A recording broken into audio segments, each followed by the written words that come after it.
வணக்கம் மக்களே, tea cup channel உங்களை அன்புடன் வரவேற்கிறோம். நிறைய பேருக்கு பனங்கிழங்கு எப்படி அவிக்கணுன்றது தெரியல.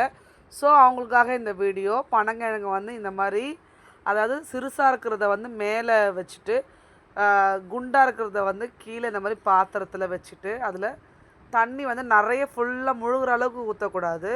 அதில் ஒரு கால்வாசி அளவுக்கு மட்டும் ஊற்றிட்டா போதும். உங்களுக்கு தேவைன்னா வேணும்னா உப்பும் மஞ்சத்தூளும் போட்டிங்கன்னா ரொம்ப நாளைக்கு வந்து கெடாமல் இருக்கும். அதாவது ஒரு 2-3 நாள் கெடாமல் இருக்கும். அதுக்காக ஸோ அதுக்கு ஏற்ற மாதிரி, அதாவது காற்று வந்து வெளியே வரக்கூடாது.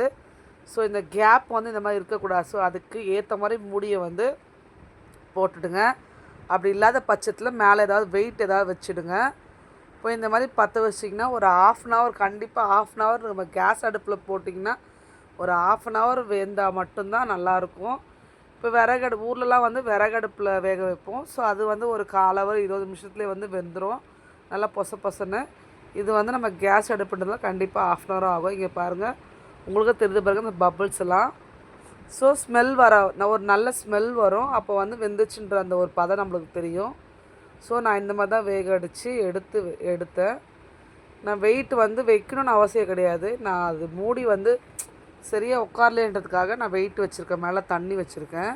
இப்போ பாருங்கள் வெந்துடுச்சு. இப்போ பார்த்தாலே தெரியும் பாருங்கள் எப்படி இருக்குன்ட்டு. அவ்வளோதான். இப்போ அது அழகாக உரித்து நம்ம ஜாலியாக என்ஜாயாக சாப்பிட வேண்டியதுதான். அப்புறம் இன்னும் ஒரு விஷயம் இருக்குது இதுலேயே. பனங்கிழங்கு வந்து ரொம்ப ஃபைபர் அதிகம் உள்ள பொருள் எதுன்னு பார்த்தீங்கன்னா பனங்கிழங்கு தான். ஸோ எங்கே கிடச்சாலுமே சரி, தயவு செஞ்சு வாங்கி சாப்பிட்ருங்க. அதே மாதிரி கான்ஸ்டிபேஷன் இருக்கிற எல்லாருக்குமே வந்து நீங்கள் இந்த பனங்கிழங்கு சாப்பிட்டீங்கன்னா அப்படியே ஃப்ரீயாக இருக்கும். வயிறு நல்லா ஒரு ஒரு ஃப்ரீயாக இருக்கிற மாதிரி ஃபீல் ஆகும். நாங்களாம் என்ன சொல்லுவோம், கிண்டலுக்காக அப்படியே உங்களுக்கு பூவாக கொட்டணுமான்னு கூட நாங்கள் கிண்டல் அடிப்போம்.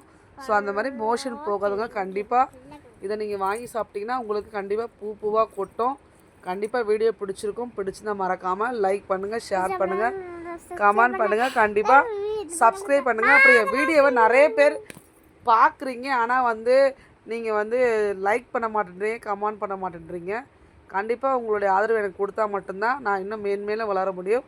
கண்டிப்பாக வேறு ஒரு வீடியோவோட இதே மாதிரி நான் உங்களை பார்க்குறேன். அது வரைக்கும் தேங்க்யூ, பபாய்.